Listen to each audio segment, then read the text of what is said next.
Up, up. There she is. Oh, good girl. Uh, yes. All right. Enjoy the video.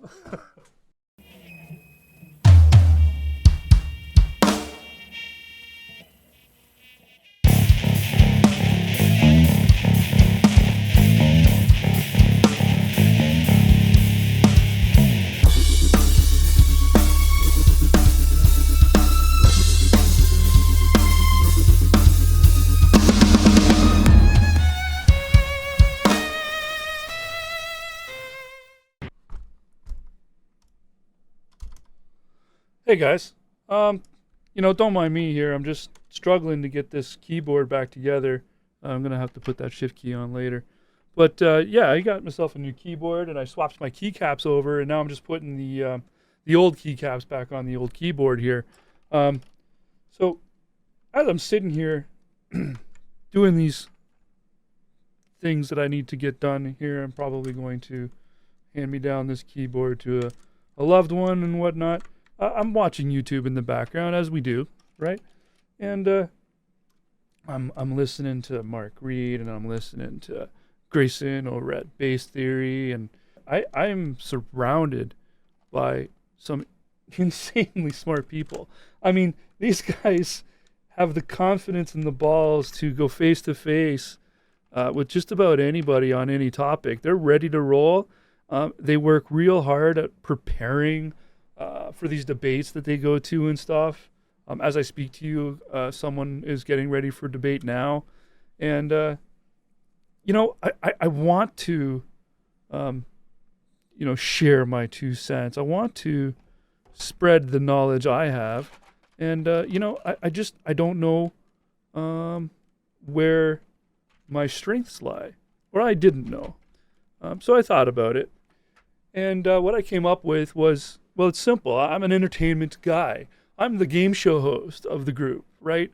I may not have all the answers, scientifically speaking, but I know people and I can read a crowd. There's psychologists for individuals. You put me in front of 1,000 people, I'll tell you exactly what they're thinking. I know exactly how to get them to stay. I know exactly how to get them to leave. These are things that I've been dealing with my entire life. Not only was I in the entertainment business for many, many years, live stage, and worked with some of the biggest talents of that era, now I'm into video game design, and I am an instructor, and I make video games for fun. I play video games for fun. I'm very much an old child at heart. So with that, I was scrolling around, and I came across a certain individual that you guys already all very much know. His name is Matt Powell. And I'm thinking, you know what? Let's do a reaction video. Let's put this on, watch it, react to the things he's saying, because he's kind of talking about like childish entertainment and the adults who still enjoy it. This video has been reacted on by a whole bunch of people. But if this is a thing I'm going to do, why not start on level 1, which is Matt Powell? How much easier is that, right? So while I finish putting this together, why don't you guys hang out with me and let's listen to Matt Powell, and I'll let you know what I think of the stuff he's saying. All right, here we go. One of the things that has really stuck out to me recently is the fact that these atheists that I'm dealing with on the internet, about 90% of them always have these posters of Final Fantasy or Mario Kart or Super Mario Brothers in their background of their videos. Okay, so right away, Matt Powell is like, hey, all of these atheists that I deal with, why does it sound like he's complaining about dealing with it? If you're not interested in dealing with atheists on the internet, then don't be a theist on the internet. Frankly, we've heard and seen some of the hateful things that you say, and why would you put that on the internet if you don't want to have to deal with atheists? Now, this idea that 90%, he says, of atheists have these posters on their wall of Mario Kart. Why not? What's so terrible about that? I'll bet you that you have a Bible somewhere near you And why do you have that Bible near you? It's not because you haven't grown out of your Bible. It's not a childish thing. It's because it's something you love. It's something you like. It's something you want to look at every day because it reminds you of something that makes you happy. This to me is kind of like a dead giveaway, because these people, they're obviously living in a fantasy land by believing that the world popped into existence uncaused with no God. I mean, that in and of itself requires belief in magic, belief in superstition, if you will. I mean, okay, so whether you believe that the earth and the universe popped into existence all by itself, it doesn't matter, atheist or theist. Both sides are basically saying the same thing. You believe some magical sky genie snapped his fingers and boom, the universe became into existence, and he created humans in his own image. It's not really that much different, except for one problem. Those who are still into Dragon Ball Z and their Final Fantasies, they don't believe Goku is real. They don't think that when they die, they're going to end up on a giant serpent path getting to King Kai's place so that he can return them to Earth. No Dragon Ball Z fan believes that the thing that they enjoy is real life. They only still have these posters and surround themselves with these things from their childhood because it's nostalgic. And nostalgia is very powerful. It reminds us of a time when we didn't have to worry about paying our rent at the end of the month. This doesn't make them immature or irresponsible. In fact, it's a way for them to escape back to a time when they had less responsibility. But the fact is that this crowd has really never grown out of Toon Network. They haven't grown out of Nickelodeon. Most of them on the internet that do response videos to me or other creation apologists, they have literal fantasy stuff hanging up in their background. They've got Marvel comics hanging everywhere. They never...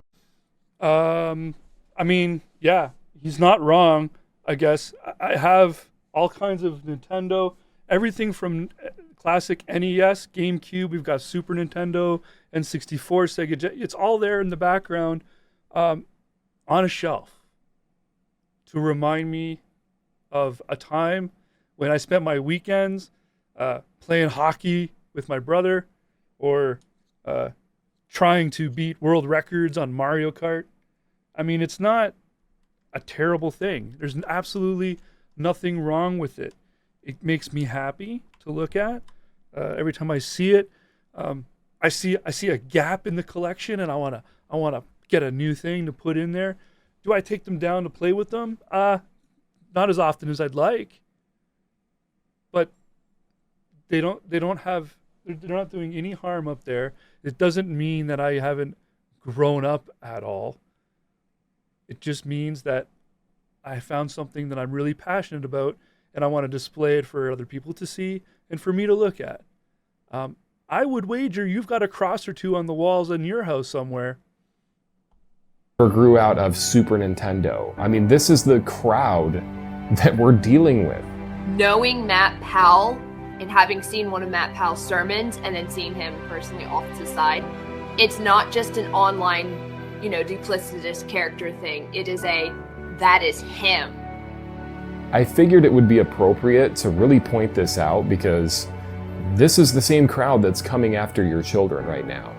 The reason that they create cartoons and try to tell you why the Bible's wrong is because... Okay, so... sorry for the technical difficulty there already. It's my first time. Give me a break. I'm going to make some mistakes. Coming after your children. So is he trying to suggest that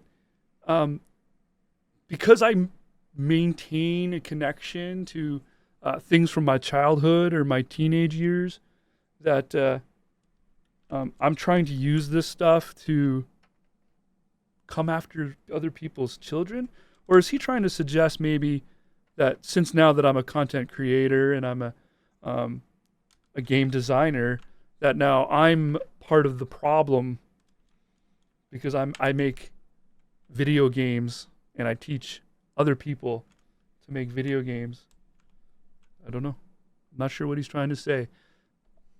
Because they want to infiltrate the minds of the youth. They want to change their mind. They want to get them thinking that there is no God. Misery loves company. They're making it their purpose to tell everybody that there is no purpose. And if you have children that have been influenced by these guys, just point out to your kids that these are a bunch of adults that have never grown out of childhood.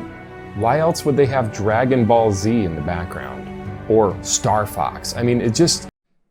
Okay, so, he finally said something of relative interest and allow me to respond. I would argue that a lot of these video games, he might be right. He might actually be onto something, that if your kids play enough video games, they might not find their way to God. And here's how, and here's why. Video games require a lot of common sense and logic to successfully navigate.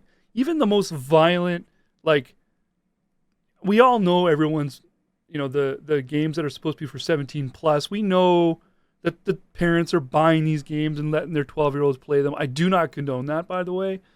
And despite their content of the extreme sexual content or gory graphics, navigating the game itself, the cities and villages and towns that are created in there, the puzzles that are left for them to solve, these are all great things that can really help someone learn to think logically and problem solve. Some of these Final Fantasy games that he's suggesting are, very immature, I guess, are complex, very complex. The storylines in those on their own are not only often religiously themed, but can really make a person think about their own life. So sure, video games are entertainment, but they can inspire as well. To me, it's a dead giveaway. We're dealing with a crowd of people that are literally stuck in their childhood and they've never grown out of it. But of course, this is the first crowd to tell us that the Bible's wrong. This is the first crowd to come to tell us that dinosaurs farted themselves to death. Okay, so, you guys don't need me to pause this to come in here and tell you no one says that, right? We're not the first generation of people to challenge the Bible. The Bible has been challenged for thousands of years already, since I would wager even from its first conception. There's been people saying, nuh-uh.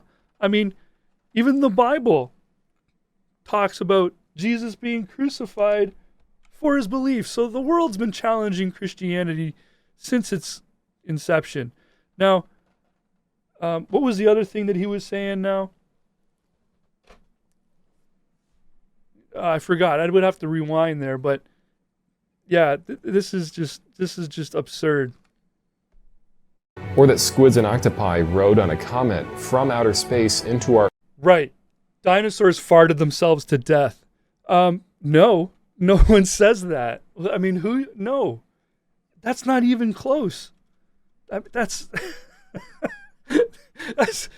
Does someone say that? I have never heard anyone tell me that they thought dinosaurs farted themselves to death. So I know Matt Powell is a young Earth creationist. He thinks dinosaurs were on the ark.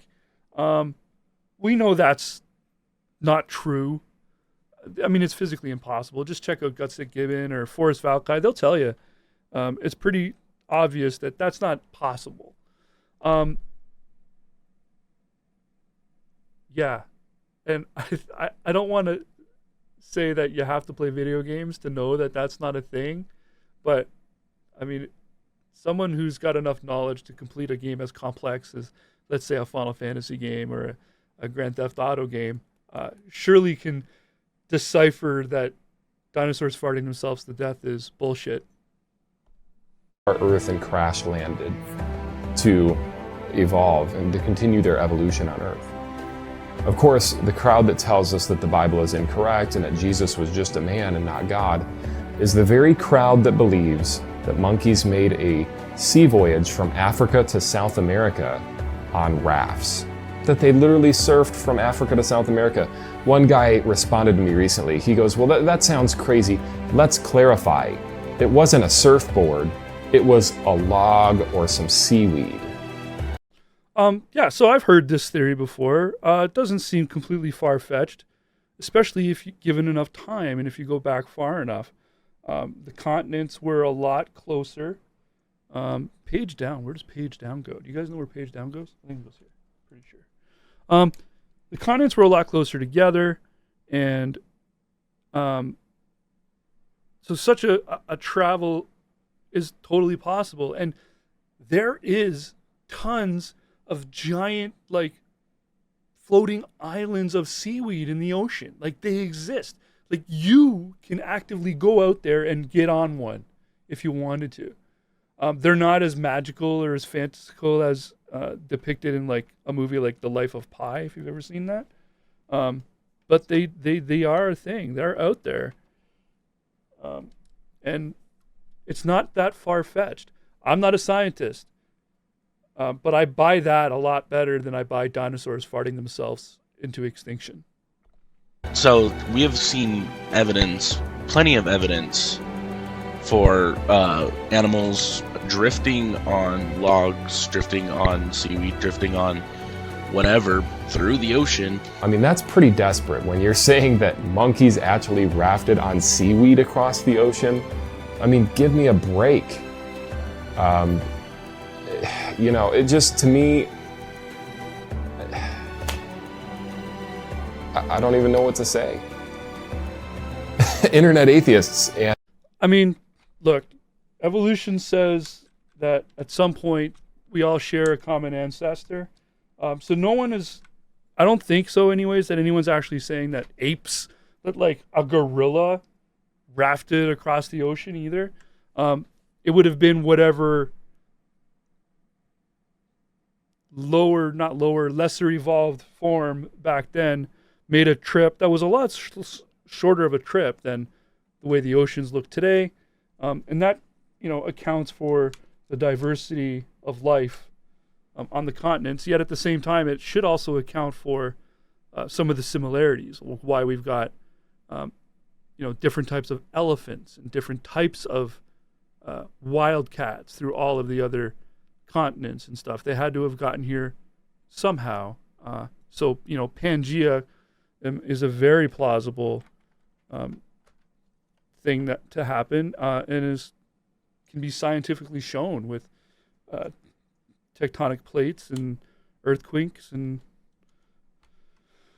yeah, again, not a scientist, right? But I hang out with a lot of dudes that are, and that's how that works. And they can demonstrate and show you any of the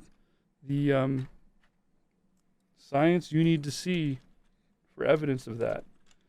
What does this have to do with video games? Well, that I don't know. I don't understand why someone's love for an old cartoon or a video game would make them believe this falsely. Like, that just doesn't correlate. And non-believers, I tried, okay? I tried my best. I can honestly say that I've tried my best to help you understand the world around you. If you don't want to understand the world around you, if you want to continue living in Toon Network land or Nickelodeon land, like your posters have demonstrated, I can't help you. You have to grow out of childhood into adulthood. The Bible says that when I became a man, I put away childish things. I mean, so what? Who cares what the Bible has to say about anything? And the Bible's wrong. Don't put away childish things. I have a young nephew, and let me tell you, I'm the coolest uncle he's got. He's a great kid, and we are always so happy to see each other because we enjoy fun, and I show him things that I used to like as a kid, and sometimes he's not interested, and at other times he's way interested. For instance, the classic Teenage Mutant Ninja Turtles arcade. I put that on one day for us to play, and you know what happened? I spent a great afternoon playing a game I grew up loving, and introducing a 9-year-old kid to it. So now that game is going to remain in his mind for a long time, and someday maybe he'll show somebody. And go, look what they used to play 70 years ago. How cool is that? When you have posters of literal Nickelodeon, SpongeBob, Patrick, Squidward in your background, that is such a dead giveaway that you've never grown out of Marvel Comics, that you've never grown out of PBS, that you've never grown out of the things that you need to grow out of. I don't do these videos to be condescending towards you if you are one of these folks. I simply point this out because it's kind of the elephant in the room. I mean... I feel sorry for this man now. What does he do for fun? Like, seriously, when is Matt Powell takes off his Matt Powell hat and he's just home chilling? What's he do? What is he doing? Are you going to tell me Matt Powell has never turned on a cartoon that he grew up loving once just to be like, even for 5 minutes, just to remember what it was like? You telling me that Matt Powell still, to this day, doesn't play any video games in his spare time, ever? Does he play cards? Does he play Monopoly? Does he play board games? What's the difference between a board game and a video game? Does he equate those things as the same? Because frankly, in my class, one of the very first things you learn, literally one of the very first things you'll learn in my video game design class, is that a game is just anything that has rules, it requires players, and has a win and a loss condition. The only thing that separates a board game from a video game is a TV screen or a monitor or a display or a phone. It's the only difference.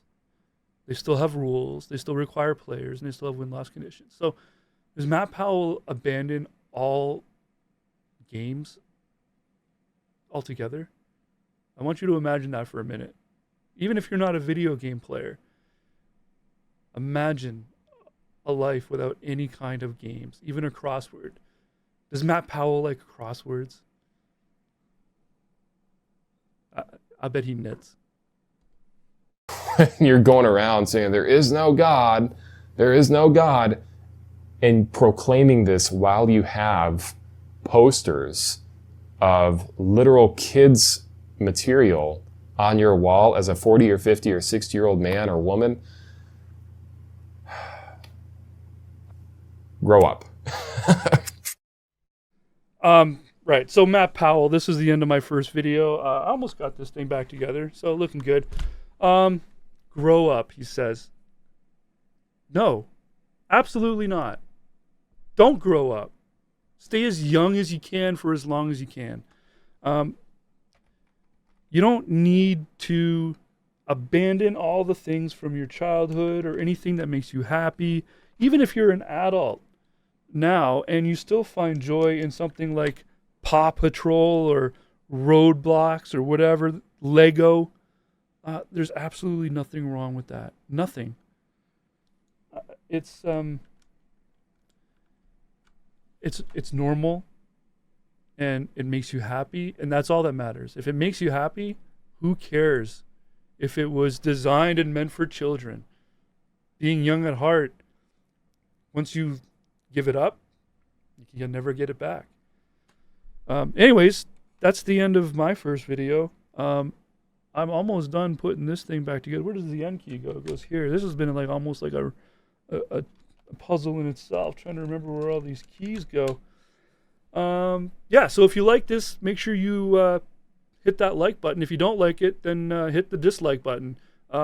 You can subscribe if you like. My name's Justin, and if you've got this far, I want to thank you so much. And leave some comments down below. Let me know what you think. Let me know how I could do this better in the future. And if you've got any suggestions for a video for me to watch, just join our Discord and let me know. Stay young.